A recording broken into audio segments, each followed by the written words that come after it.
West Denver. Sleep deprived and heavily caffeinated. All right, let's do this then. This is the Jeff and Bill Show. I don't agree with that. They don't always agree, but hey, at least they have coffee. Coffee. And each other. I love you, man. God help us. I want to bless him. We need all the help we can get. Now here's Jeff Hunt and Bill Thorpe. The Jeff and Bill Show on News Talk 710 KNUS.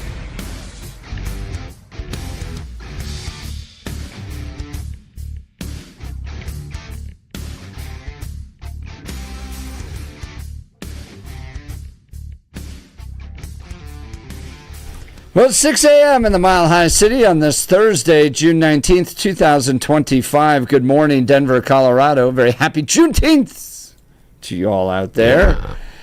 Bill and I were just talking about this. I kind of break with conservatives on this because I'm like, guys, we're the party as Republicans that formed around the issue of ending slavery. It's kind of important. And then group when Juneteenth is a when celebration the Whigs dissolved of the and the Republicans end of emerged. slavery. Yeah, come on. Why not spike the football, guys?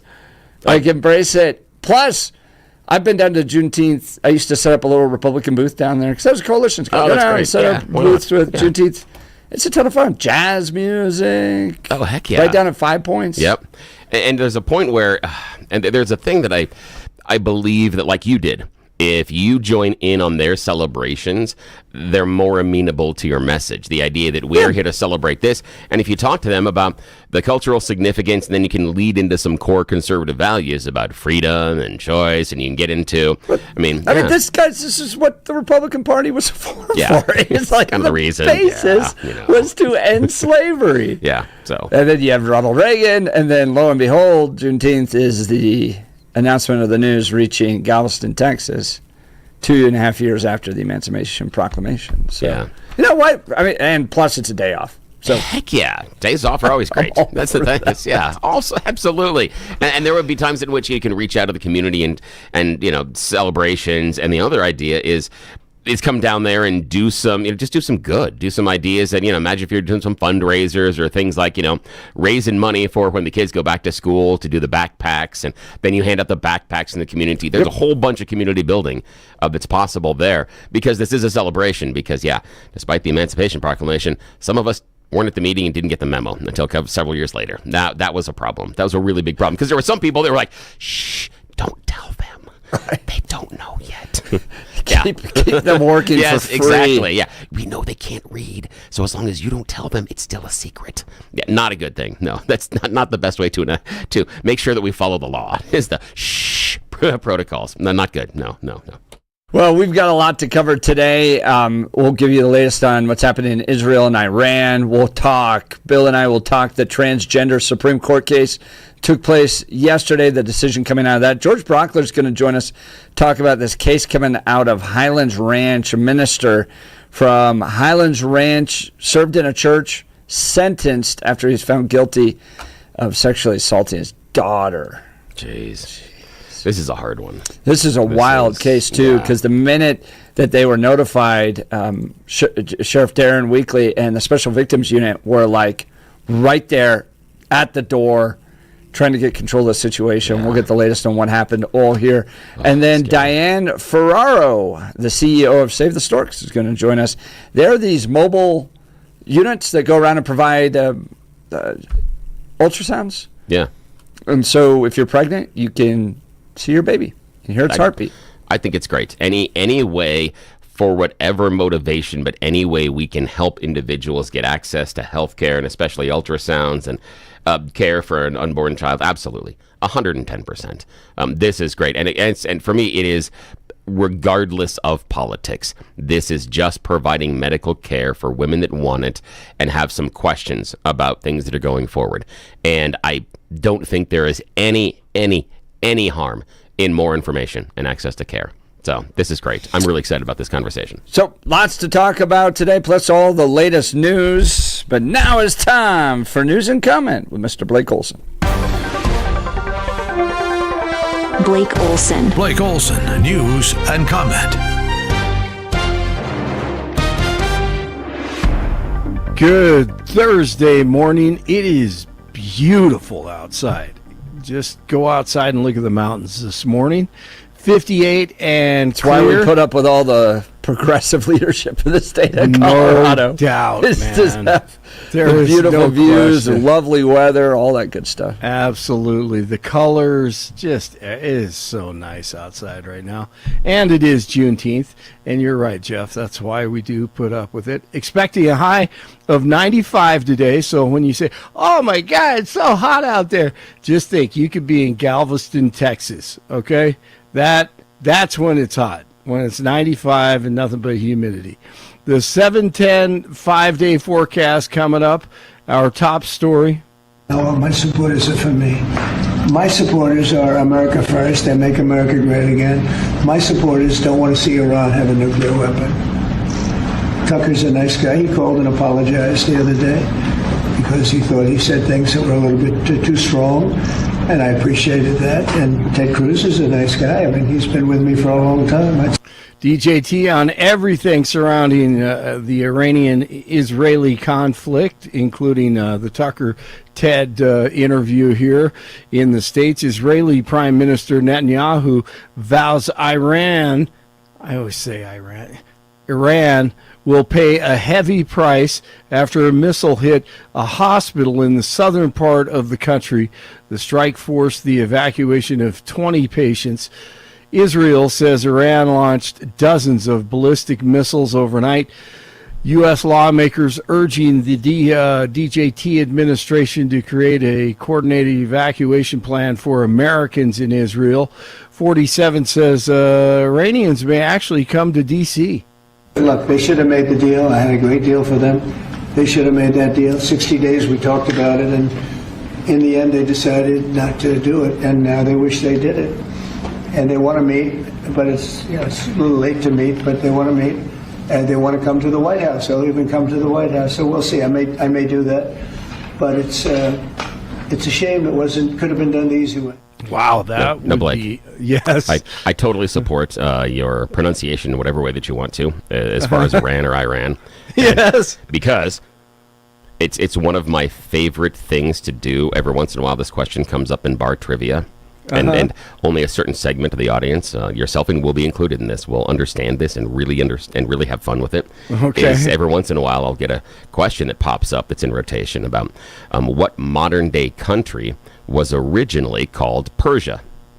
So, in order to do that, Iran! Yes, but I try to add an audio clue to this.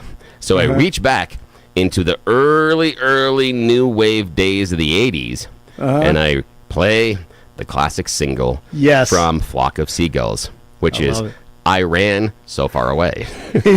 So if you know the name of the song, it gives you the answer. So again, for me, pronounce it whatever way you want, because every time you say I ran, the tune in my head starts. So I'm happy with that, man. I'm just telling you. No judgment. I love that song, man. And I will constantly mispronounce things. So again, no judgment. All friends here. Well, I appreciate that, man. I think it's fantastic. So you have it queued up. I ran so far away. Oh, yeah, all the time I play it underneath. Yes, exactly. And how perfect, how appropriate. I ran so far away. And the funny part is that that there's only a certain demographic if you're under a certain age. Like you get to about 45 in the bar trivia. Under that, no one gets it. No. But if you're older, everyone's like, yes! And you hear cheers. Yeah. So I'm like, my so people. Cool. Yeah, they're my people. I gotcha. Yeah, okay. And the rest of the crowd is just staring at you I don't like, get it. Yeah. What the hell's wrong with you? Why is the bar guy dancing to the song? This is weird and awkward. All right. I'm sorry. I had to do that, man. All right, back to your news. I love it. Barry Sotero says the U.S. is heading dangerously close into autocracy. The former president said the current political climate is not consistent with American democracy, but with autocracies, where one person holds absolute power, coming from one of the biggest commies ever created. Barry Sotero. Goodness gracious. The wife of the terrorist who tried to kill people in Boulder says she and her children are being treated like animals by federal authorities. Yeah. So sorry. Yeah. Oh, that's horrible. They probably aren't feeding them. They're probably not feeding them, and they're probably in in a cell block way down deep in a basement somewhere. It's really cold. Whatever. Hayam El Gamal made her first public comments Wednesday in a statement released by her lawyer. El Gamal said she and her 5 children were shocked by the June 1st attack, adding so many lives were ruined that day. Well, she's correct there. She also says they have been cooperating with federal authorities in their investigation of her husband, Mohammed Solomon. The U.S. government detained El Gamal and her children shortly after the attack and attempting to have them deported. They're currently being held in a detention center in Texas. They came here on a visitor's visa, overstayed it, and now are concerned about being deported because the husband and father actively tried to kill American citizens. This seems so easy to me. You would think. Yep. It's safety of everyone we're not involved. putting you in a prison in another country. You're just going home to the country you came from. Get to go. And in that country, get one of they those home-cooked celebrate meals. people who hurt Jews. Yeah, they're heroes, no doubt. Absolutely. Great point. Authorities searching a Larimer County lake for a missing fisherman. 80-year-old Larry Baker of Fort Collins was reported missing on Tuesday. Baker's vehicle was found at Watson State Wildlife Area later that day, spurring a search of the area. The search continued Wednesday with assistance from the Larimer County Dive Team and Colorado Parks and Wildlife. The lake has been closed since Tuesday night, and officials are asking people to stay away from the area. Fire crews battling a blaze near Walcott. The Red Canyon fire caused a stretch of I-70 to be shut down for several hours before both east and westbound lanes were reopened. The National Weather Service in Pueblo confirms an EF1 tornado swept through Teller County as part of Tuesday afternoon's storms.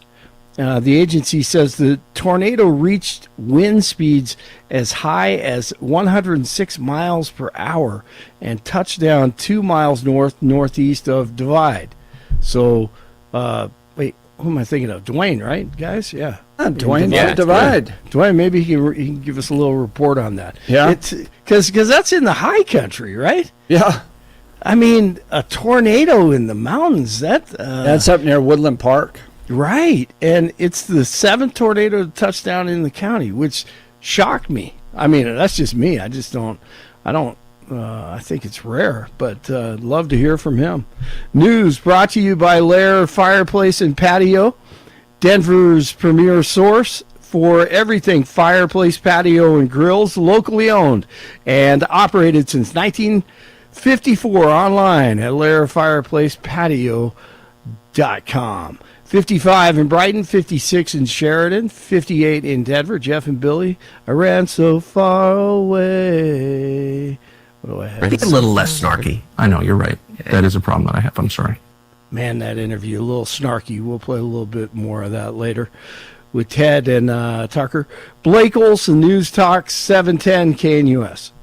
The heat is on. Denver in the Front Range will have some of the hottest temperatures of the year so far, starting today and lasting through the weekend. Low to mid-90s and sunny, mid-60s tonight, hot, 90s to near 100 for Friday, mid to upper 90s Saturday, low to mid-90s Sunday, cooling off, just 70s and low 80s by Monday. Dry until Sunday night and Monday when thunderstorms return.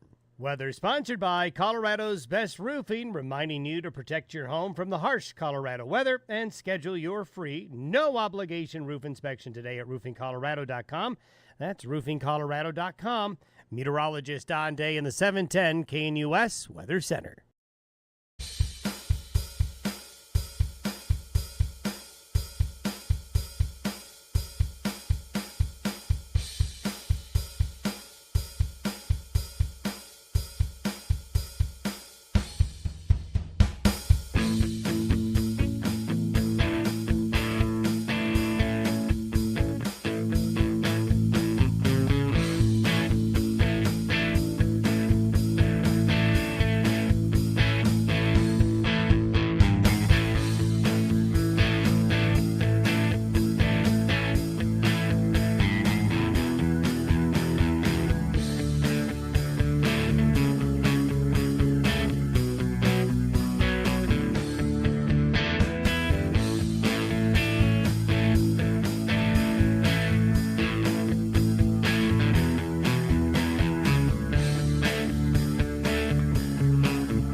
Welcome back to the Jeff and Bill Show. Billy, did you catch that interview between Tucker Carlson and Mr. Ted Cruz? Jeez, that's an U.S. hour. Senator That's an Ted hour Cruz. of my life I'll never get back. I think, was it an hour? I thought it was 2 hours. It was 2 hours. Oh, hang on a second. I'm going to put that on hold. Okay, we'll get you in a second, caller. That might be Dwayne from Yeah, it might be. I'll have to check there in a second. It was an hour of my life because in those circumstances, I listened to it on 2 times speed. So any of those podcasts, anything like that, that's normally so I gotcha. Yeah, so it was only an hour of my life. What'd you think? Oh God! If I had more time, I would have put it on 3 times speed because I can listen to that if I have my eyes closed. But if I have my eyes open, too many distractions. I can do 3 times, but 2 times is fairly easy. Just doing other stuff, and I was reading at the same time too. It was convoluted. It was weird. It was oddly contentious. Yeah. There were points where it did remind me of our show. There were times I'm like, oh, there we go. And then there were times where it seemed to spiral out of control. Genesis is that? Yeah, exactly. Name the verse. You can't name the verse. Yes, there were a couple of times there. There was a quote that surprised me that Tucker said that I'm tempted to go and pull just to hang on to play out of context, completely out of context later on, is where he said, I'm wrong, but I'm insincere, but I'm sincere. I'm wrong, but I'm sincere. Is that an endorsement? You're sincerely wrong? I just, like, what? And he was talking about the fact the number of times he's been wrong. He kept going back to the fact that he was wrong about the Iraq War. And he was saying, well, I'm wrong a lot of times, but I'm sincere. Not sure that's the endorsement you think it is, Tucky. Not sure that's necessarily the best thing. What do you think of that conversation? I came away, and I agree. Unfortunately, I wasn't as smart as Billy to speed it up, but I listened to it in real time for 2 hours. Maybe it may have taken me 2.5 hours. I don't know, because I had to stop it a couple of times. But I came away thinking that, thank God we have both of them, because you can be a conservative and disagree. And Tucker does, in my opinion, he does what he should do. He should ask as many questions as possible and be skeptical of everyone in office and in D.C. And I think he does a good job with that. And Ted Cruz, I admire him, and he's intelligent. But I'm like you. I kind of came away with, dang. I think we could have probably covered all that in about 15 minutes. Without all the drama. But then again, I think it's healthy in the end. I thought I thought it just got bogged down in the mud on Israel. I mean, that's like a good chunk of the middle. And Tucker's going, I'm not obsessed with Israel, but we've spent 45 minutes diving into how AIPAC fundraises and the influence it has on our government. And look, foreign governments and countries absolutely try to influence the United States. Everybody does. They all want a piece of the pie. They want the money. They want the trade. They want the favorability. So, they send in lobbyists and people register and all that. And I don't think Ted Cruz takes orders from Netanyahu and then tries to make it happen in America. But I did think it got bogged down there on Israel stuff. And I thought Cruz was right to kind of criticize, because out of all the countries trying to influence America, it seemed like Tucker was pretty set on discussing Israel. Yeah, that sudden allegation of anti-Semitism caught me off guard because, again, I was listening to it in the background while I was doing something else. So I'm paying attention to the conversation, but I'm doing something that just visually, I'm just kind of scrolling through that I find interesting and browsing some stuff. And all of a sudden I'm like, wait, hold on. It just all of a sudden went from like 5 to 9. But I don't think Ted Cruz was saying he was anti-Semitic. Oh, no, not at all. I don't think so either. Tucker interpreted it as that. But then, what did he keep calling him? A cat? Something? Something? He called him brain fart. Yeah, I'll have to look it up. Yeah. But he kept referring to like a wily cat or something like that. Yeah. I was trying to find it here. There are a couple of things in there that were, and then the isolationist. They threw that out a lot. Yeah, the thing for me is that I think that Cruz had a point, but he expressed it incorrectly. He came at Tucker and said, how come you're so focused on Israel? You're always about the Jews. I'm like, oh, that's not the way to do it. What he should have asked is, are you concerned about lobbying groups that might be connected or have a voice connected to any other government around the world? Does that matter at all, or is it only this one? That's a better question. A sleazy feline. Yes, there it is. Sleazy feline. Yeah. I was going to say canine. I really did like Tucker calling Ted Cruz on his political speech. And what I mean by that is, we all know this. There's an unwritten understanding that politicians have a certain speech pattern, and they do certain things when given the mic. And I liken it to an open flame. If a politician has access to a room, they will light up and speak until all of the oxygen is sucked out of the entire room. They aren't going to stop until there's a reason to stop. And that's just how it is. And so I loved the fact that there were times in which Tucker would. I wish he would do it a lot more.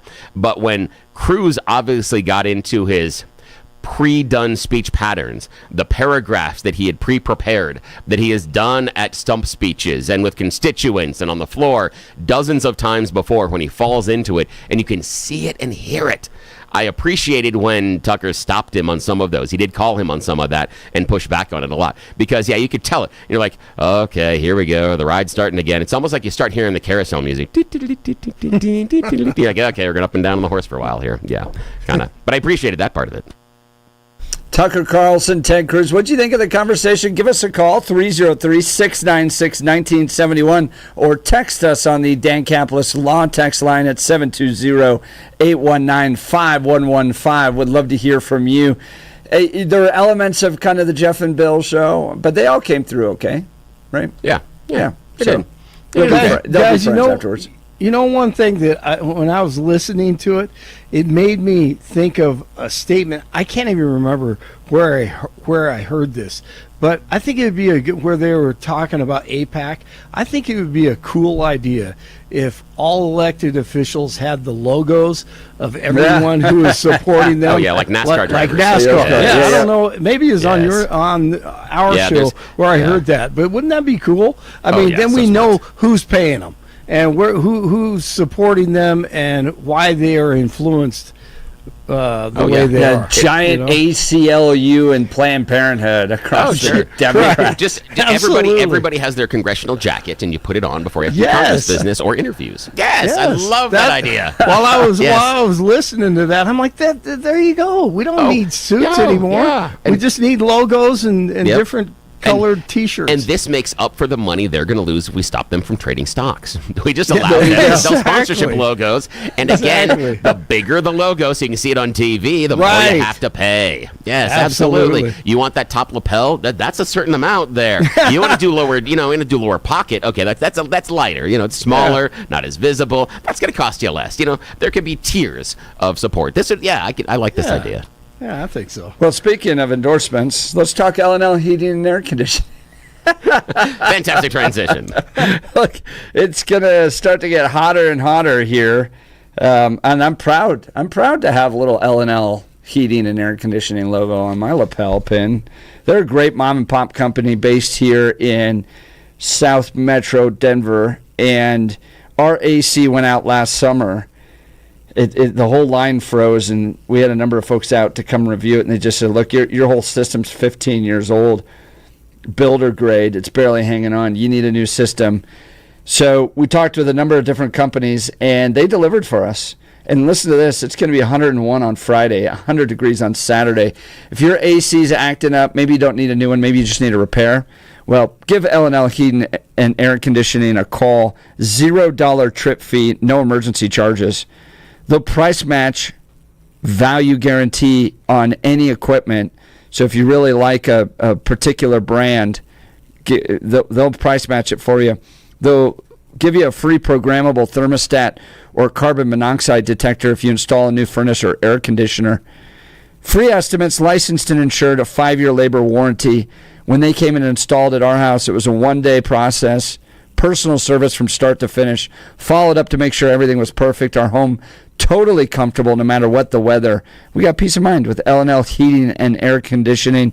Everything works great. We couldn't be happier. So if you're looking for fast, honest, reliable service, not corporate, but locally owned and operated, I highly recommend L&L Heating and Air Conditioning. 720-851-1691 is the phone number. Online at bestdenverhvac.com. bestdenverhvac.com. I'm sure glad we called him. That number again, 720-851-1691. Did we lose Dwayne? I was just about to go back to Dwayne. Yeah. Well, Dwayne, call back. We'll get you next. Want to hear about the Twister? He probably got sucked up. He's going to Kansas now. He's gone. We'll get Dwayne back, and hopefully he can give us an update on what happened at that Twister and Divide. Yeah. You're listening to the Jeff and Bill Show. Let's see if he meets the Scarecrow. This is Denver's talk station, News Talk 710 KNUS.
Welcome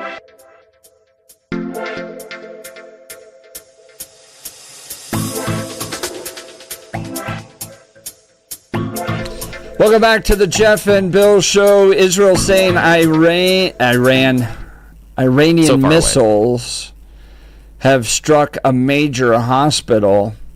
Iran struck the largest hospital in southern Israel, the New York Times reporting. President Trump has offered no timetable on deciding whether to order U.S. forces to join attacks on Iran's nuclear sites. So here's the latest. Israel's defense minister warned on Thursday that the Israeli military would intensify its strikes on strategic targets in Iran after a barrage of Iranian missiles hit several locations, including the largest hospital in southern Israel. The threat from the defense minister came after the Israeli military launched a wave of strikes against targets in Iran, including a nuclear complex. Stepping up Israel's attacks, the defense minister said it would remove the threats to the state of Israel and would destabilize the Ayatollah's regime. The Israeli hospital, the Soroka Medical Center in the city of Beersheba, said it had sustained widespread damage and asked people to stay away. It is the first Israeli hospital to be hit directly since the war with Iran began last Friday. The latest exchange of strikes came as uncertainty hung over the Middle East about whether or not President Trump would send American forces to join Israel's sweeping campaign against Iran's nuclear program and military. I have ideas as to what to do, Mr. Trump said during an Oval Office event. He said, I like to make a final decision 1 second before it's due, because things change. Much like our high schoolers. I'll do that assignment the night before it's due. Well, I think that's a little bit different because I don't think he's showing his hand and not quite sure what he wants to do yet. And I'll say this, my gut is telling me if Iran hit anything American, a post office box, that would unleash Trump. He's just waiting. Yeah. That becomes the justification. I mean, anything American gets touched by a bullet from Iran. There was something I want to have your opinion on. Again, we didn't talk about this off the air, so I'm not sure it's fair to bring this up just randomly. But talking about who Trump in this situation is getting advice from. And the reason why I want to bring this up is I'm reading things in some media, not across the spectrum. So I'm not putting a ton of weight into this, but I do find it intriguing, the concept and the idea. So again, I'm not saying this is what's going on, but I want to discuss the idea of what if this is going on. And that is, there's some reporting that Tulsi Gabbard and Pete Hegseth have been cut out, per se, of some of the larger strategic conversations about what's going on with Iran and Israel.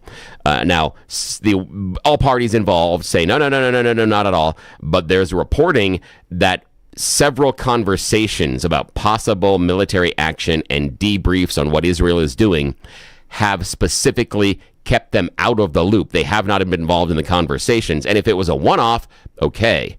But the fact that I hear the reporting happening several times makes me question whether or not this could be true. Your thoughts, Jeff, on the idea that Trump might not be getting advice from the top level of the cabinet members and instead looking at the generals, which might be the more experienced one in this case. But one, I don't know if you've run into that, and two, just your thoughts about it, if it could possibly be true and what the implications are. Yeah, I haven't heard that. That's fair. But because it's a minor, it's a small Vance thing. saying that Gabbard's a critical part of the team, even in light of the president kind of making some remarks that differed with hers. The disagreement, on whether or not there was a nuclear capability, a nuclear weapons capability taking place in Iran. So I haven't seen that on the rights kind of on their sphere accounts, that type of thing. Now, Vance, from what I'm seeing, Vance is one of the ones that is in this security meeting. Which, so he's on the, again, inside outside. What I'm hearing is that Vance and many of the Joint Chiefs, so the top generals, and a couple other advisors are in there, but the ones, and again, only because it is salacious. And they are more liberal, and they are more liberal outlets, and I haven't seen it across platforms. So again, I'm not putting a ton of weight into it, but I find the concept interesting that Hegseth and Tulsi have been somewhat cut out of some of these larger decisions. I just find it interesting, even if there are several meetings going on without them, I still find that interesting. Don't know what it means, though. Don't know what it means. Interesting. Something we'll have to continue to watch there. Well, let's talk Dan Caplis and Dan Caplis Law. I've known Dan for well over a decade, pro-life, pro-family, pro-faith, pro-America. That matters because who you choose to represent you in an injury case says a lot about you to everybody involved in the case. Dan has spent 40 years of his life helping people who are hurt in a serious motor vehicle crash.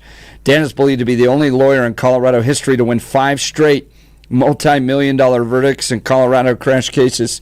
Dan is also believed to have won the largest truck crash verdict in Colorado state history. In fact, Dan Caplis Law is so trusted that he is the official law firm partner of the Denver Nuggets and the Colorado Avalanche. Dan Caplis Law is a serious firm for serious cases. Dan accepts righteous injury cases on a percentage fee basis so that he can represent good people from all walks of life without regard to ability to pay. So if you need Dan's help, give him a call. Here's the phone number, 303-770-5551. 303-770-5551 or hit dancaplisLaw.com. That's Dan, C-A-P-L-I-S Law.com. So it looks like this war bill is just kind of chugging along. Yeah. Do you think that it would take some type of action against anything American for Donald Trump to actually get kinetic with U.S. forces in this case? Or would he do it purely to defend Israel? I do think he would do it purely to defend Israel. I do, although I think you are absolutely correct that as soon as anything associated with America or even a pamphlet that has an American flag on it is burnt in some sort of attack, absolutely. It won't matter if some of the debris splashed up upon an American car. I do believe that. I mean, that's how thin I believe the line is for where Trump is at this point. But yes, I do believe that he can be convinced by Netanyahu and other members that this is a greater cause. And I do think that, unlike in the first term, I do believe there is somewhat of a focus with Trump on legacy. But I think it's different than previous presidents as far as what they want and what they want their legacy to be, because Trump is a unique individual. He sees the world differently than our past presidents, and he governs differently than our past presidents in my mind. So I believe he views the world differently, and if he is convinced that this places him in the pantheon of some of the leadership greats, here's the crazy part about it. Okay, and again, I admit this is crazy, but if someone can convince him that the idea of joining this war kinetically and helping Israel and bringing, air quotes, peace to the Middle East is a way for him to possibly get that Nobel Peace Prize, he's doing it. Because I still think that there is this personal thing in the back of his mind that the fact that Obama got one and he doesn't have one is still a bone of contention. So for me, it would depend on the sales even job. Before he hadn't even taken office yet. Again, I don't care about how, when, or why. It's just the idea that Trump is severely mad that the guy before him has something that he feels he didn't earn, and Trump feels that he can earn it. So if you give him a pathway to it, and again, this would be a monumental sell, I believe, to convince him that we can bomb our way to a peace prize. But I've seen crazier things. Barack Obama. Yeah, exactly. So there are other things. So, but that's where I think it would land, is if they convince him that regardless of no attacks on Americans, that he can enshrine himself in the pantheon of the great leaders, and this puts him in the inside track for a possible Nobel Peace Prize. I think he's real interested. I think he's at that 3/4 of the way where he's almost ready to sign the deal for the timeshare. I think that's where he is in the sales pitch at that point. But I don't know. I don't know if that's going on. I don't know if they're pitching that at this point. What do you think about Iranian missiles hitting hospitals? Some of the text messages going, well, this happens in Gaza a lot. I'm not quite sure you can equate the two in the sense that, and I don't know this, but I'm guessing that Israel is not putting military operations underneath their hospitals in the same way that Hamas has done that. Yeah. So I don't think that it's right to equate the two. And did you see any indication that Iran specifically targeted a hospital, or are they just chucking stuff up with the hopes that it'll land somewhere? See, the thing is, I wouldn't put it past Iran to be targeting hospitals, only because they want to have maximum damage and bring the enemy to their knees. And the easiest to do that is to hurt the population. And if you can't attack the military, you attack the population. That's the second tier. So I wouldn't put it beyond them. I do agree with you. That is a different idea between what Israel, and while I disagree with some of the actions that Israel has taken inside of Gaza, that the hospitals inside of Gaza are a different type of military target than hospitals in Israel. Whether or not that means missile attack, we can discuss. But I do believe that how Hamas had set it up and made them a base of operation does make them a legitimate target for a variety of actions, and we can always debate those actions. And it's interesting you brought that up. One of the things I think is in Iran's detriment at this point in this conflict is that they aren't prepared at the same level Israel is. And what I mean by that is shelters. Israel has built bomb shelters for decades, and there is a shelter plan. Everyone has their local shelter. They have alerts, and there is a system.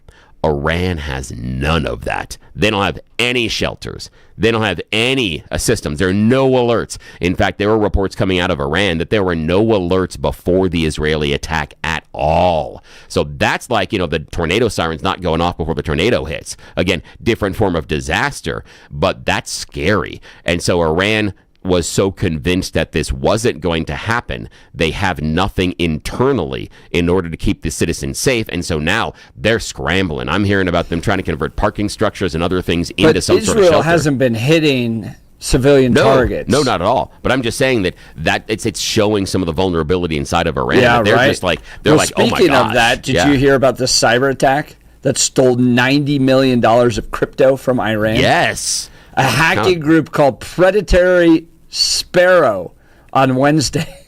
Yeah. Think of a sparrow as predatory. Like claimed responsibility for a cyber attack that stole digital assets worth at least $90 million from the Iranian cryptocurrency exchange Novatex.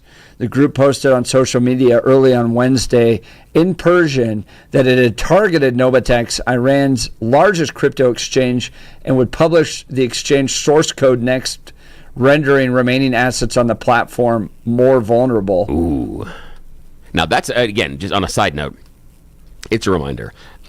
Your crypto money thingies, that's just a series of code inside a machine, not the secure thing Bill, you really think it is. You're gonna tick off so many people. Oh, sure. When you start to criticize crypto, our text messages are gonna light up probably worse than anything else. You can go and buy your fake pogs all you want. Go right ahead. Just go right ahead and do it. Yeah, how those NFT worked out. That worked out great. Yeah. Again, go right ahead. Purchase whatever the heck you want. I have snakes in my house. That's a silly expense. The amount of money I've spent on those reptiles is somewhat ridiculous. So, okay, we all have our ridiculousness. You do you. The internet has been in a near total blackout for more than 12 hours in Iran right now. There have been severe internet disruptions since the wars began. Press TV and Iranian state news outlets said the government was taking steps to prevent Israel from using Iranian networks for spying on military operations. Oh, so they're saying we did this ourselves. Yeah, right. Oh, yeah, sure you did. Oh, here come the phone calls on crypto, Bill. All right, we'll continue. We got You Choose the News coming up. You're listening to The Jeff and Bill Show. This is Denver's Talk Leader, News Talk 710 KNUS.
Welcome back to the Jeff and Bill Show. It's that time in the morning. We give you what you really need to get going.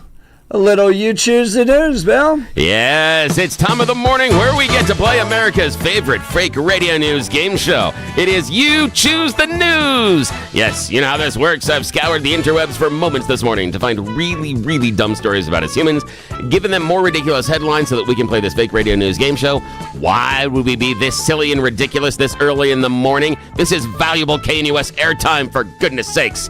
Well, nobody in charge is awake at this hour, so when left unsupervised, Jeff and I will do what we will. And yeah, it's an unfortunate lesson that even our parents learned in our teenage years. But we live and we learn.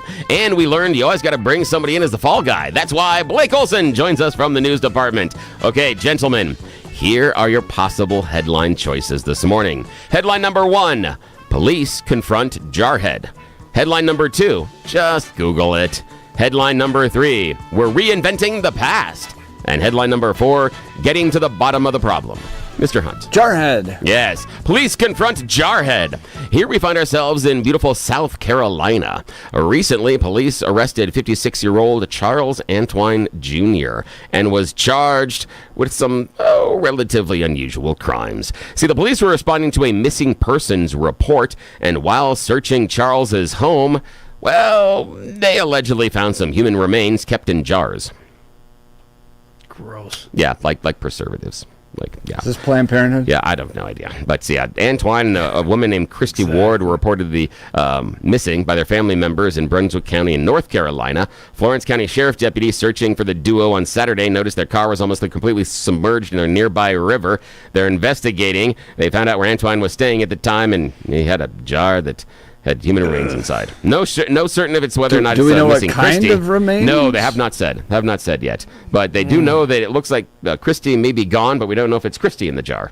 So I don't know. Yeah, I know. It's just, I don't know. I'm going to save this for later, kind of. I don't understand. I have no idea.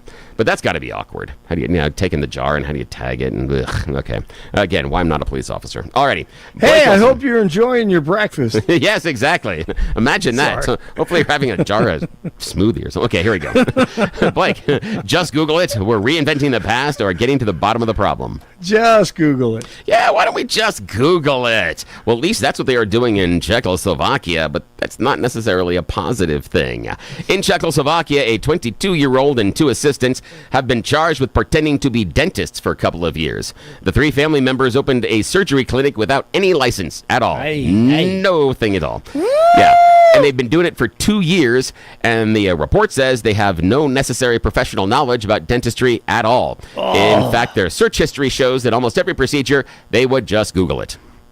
Yeah. No way. Yes. But, they did find their way. They were offering it very inexpensive treatment. The illegal clinic treated dozens and dozens of patients and made roughly about 4 million Czech koruna, but that's only about $185,000. Oh, man. That's how we did it in the Old West. Yeah. You just found the town drunk and he pulled your tooth for you. Hey, here's a crazy Bring part. that whiskey. Yeah, so the 22-year-old, he was the guy doing the surgery. Another family member provided anesthetics. None of them trained at all.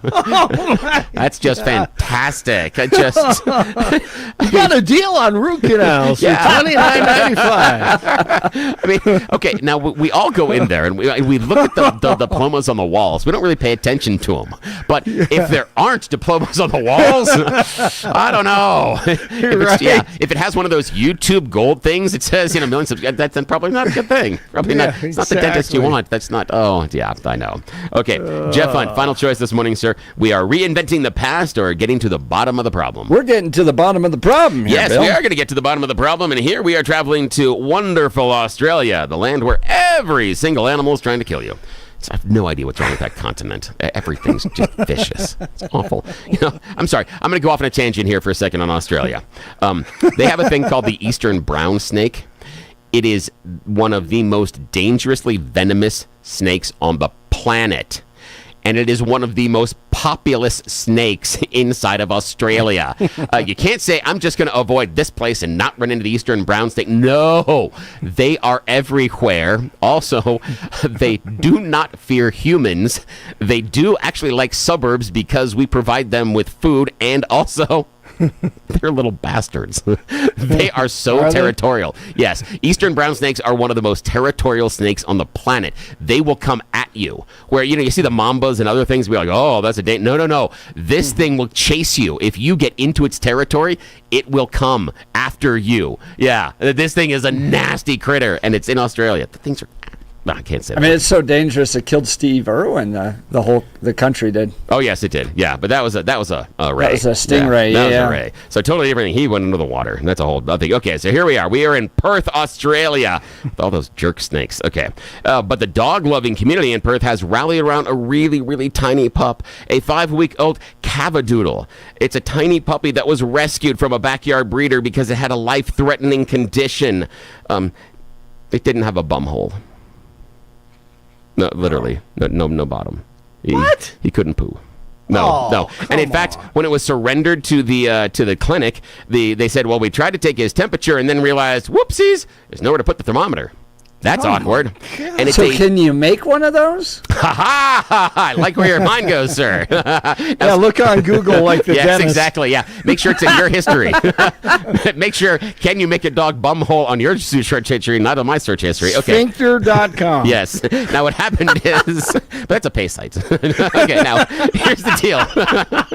Okay. I also want age verification. How do you know? I've heard. So I've heard. Now, okay. Now the veterinarian in charge said they began urgent surgery to the backed up poo who wasn't poop. Thanks, good job. Wasn't able to pass poo for 5 weeks. They were able to create a brand new bum hole, and they named the little miracle dog Tushy. Yes. So imagine that. Yeah. Miracle modern medicine. I know. We can make bum holes now. Poor Yes. dog. All right. Well, Back to you, speaking sir. of surgeries, transgender surgeries, we'll be discussing next. You're listening to The Jeff and Bill Show. This is Denver's Talk Leader, News Talk 710 KNUS.